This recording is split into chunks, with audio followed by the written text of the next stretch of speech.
द्वापर युग की समाप्ति और कलयुग का आगमन। जिस कलयुग में हम बैठे हैं उस कलयुग को परीक्षित राजा ने देखा था। अब जैसे ही राजा ने कलयुग के प्रभाव को देखा तो यहाँ वर्णन आता है कि रूपक व्यास जी महाराज रखते हैं किसका, एक गाय और बैल का, जो आपस में रो रहे हैं। ये गाय कोई और नहीं पृथ्वी है और बैल कोई और नहीं धर्म है। तो धर्म का और पृथ्वी का, पृथ्वी पे जो धर्म है उसका क्या महाराज कलयुग ने प्रताड़ना दी है, उसका वर्णन है यहाँ।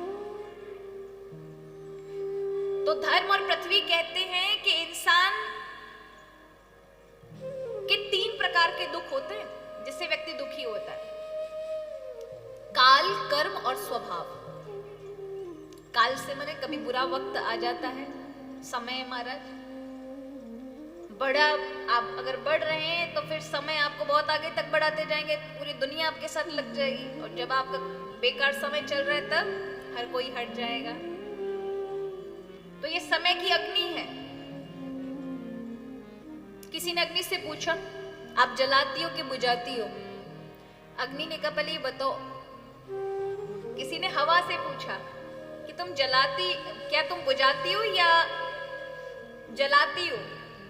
तो हवा ने कहा कि एक बात बताओ, अग्नि कैसी है ये बताओ पहले। अगर छोटी होगी, दीपक होगा, मोमबत्ती होगी तो जलने नहीं दूंगी, और विस्तार में होगा तो बुझने नहीं दूंगी। उसी प्रकार ये समय है, अगर आप विस्तार में हैं तो फिर पूरी दुनिया आपके साथ, लेकिन आपका वक्त बहुत बहुत ऐसी स्थिति पे चल रहा है तो फिर महाराज आपके साथ कोई लगने वाला नहीं है। तो काल, कभी कभी ऐसा समय, ऐसा टाइम आ जाता है कि आपको लगता है कि मैंने कभी कुछ ऐसा गलत नहीं किया, मेरे साथ समय ऐसा क्यों? पर वो भी कहीं ना कहीं कर्म प्रारब्ध होते हैं जिसके कारण हमको भोगने पड़ते हैं। वो भोग लिया, आपका समय अच्छा आ जाएगा। ये होता है काल का। एक होता है कर्म का, अगर बुरा कर्म किया तो वो दंड भोगना पड़ेगा, वो भी भोग लिया जाए तो उसका भी सुख आने, उसका दुख खत्म हुआ, सुख आ जाएगा। लेकिन एक तीसरा वाला दुख है जो कभी समाप्त नहीं हो सकता यदि व्यक्ति ना चाहे तो, और वो है स्वभाव का दुख। किसका दुख है? सबसे ज्यादा हम किससे दुखी हैं? स्वभाव के दुख से। धर्मराज कहते हैं, वही धर्म जो वैल के रूप में है, वो कहते हैं कि ये वाला दुख कभी समाप्त नहीं हो सकता। कब तक? जब तक व्यक्ति खुद को बदलने की कोशिश ना करे। नहीं तो हमारा स्वभाव का दुख देखिए कितना बुरा होता है कि यदि व्यक्ति खुद बदलना ना चाहे तब तक स्वभाव का दुख खत्म नहीं हो सकता। एक पत्नी ने पति के लिए भोजन बनाया अच्छा सा। थका हुआ पति आया तो उसने तुरंत महाराज दाल रोटी और चावल बनाकर दिए। पति ने देखा, खींच के थाली पटक कर बाहर फेंक दी। पति ने क्या किया आपने? तो कहता है तूने ये भोजन कल ऐसा क्यों नहीं अच्छा बनाया? आज इतना अच्छा है पर ये मुझे अच्छा इसलिए नहीं लगा क्योंकि कल अच्छा नहीं था। अब बताइए कल की चिंता ने क्या किया? भोजन आज अच्छा था, खा लेता, पर नहीं महाराज, कल ऐसा क्यों नहीं? क्योंकि लड़ने का स्वभाव नहीं है, स्वभाव में लड़ना है। किस प्रकार से कोई एक बात निकले और हम लड़ने लग जाए, एक मौका मिले, हमें लड़ाई करने को मिले।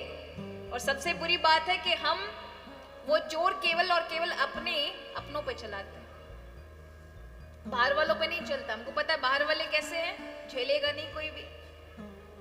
कौन झेल सकता है? घर वाले ही झेल सकते हैं हमारे, इसलिए इन पे ही बरसो। तो ये गलत है। शहद सबको खाना अच्छा लगता है ना? मधुमक्खी पालना किसी को पसंद है? पर मधुमक्खी ना हुई तो शहद बनेगा? नहीं बन सकता।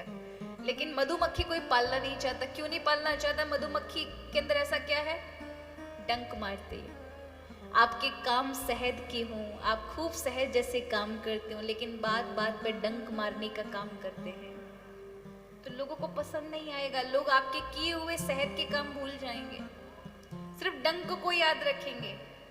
इसलिए हमेशा याद रखें, परिवार में रहें तो कहा सुनी हर किसी में होती है, किंतु बार बार एक ही चीज को पकड़कर स्वभावगत होकर बार बार उसी को आपको पिंच आउट करना है, बार बार उसको बोलना है, तो ये गलत है। ये स्वाभाविक दुख खुद को तो कष्ट देता ही है, सामने वाले को भी कष्ट देगा और आपके आसपास जितने लोग रहेंगे उनको भी कष्ट देगा। इसलिए स्वभाव वाला दुख तो केवल और केवल कौन बदल सकता है? भगवान नहीं बदल सकते। भगवान ने कहा दुर्योधन को मैं नहीं बदल सकता। भगवान ने अर्जुन को बदल दिया, लेकिन दुर्योधन, प्रभु कहते कि व्यक्ति जब तक खुद ना चाहे तब तक उसे नहीं कोई बदल सकता।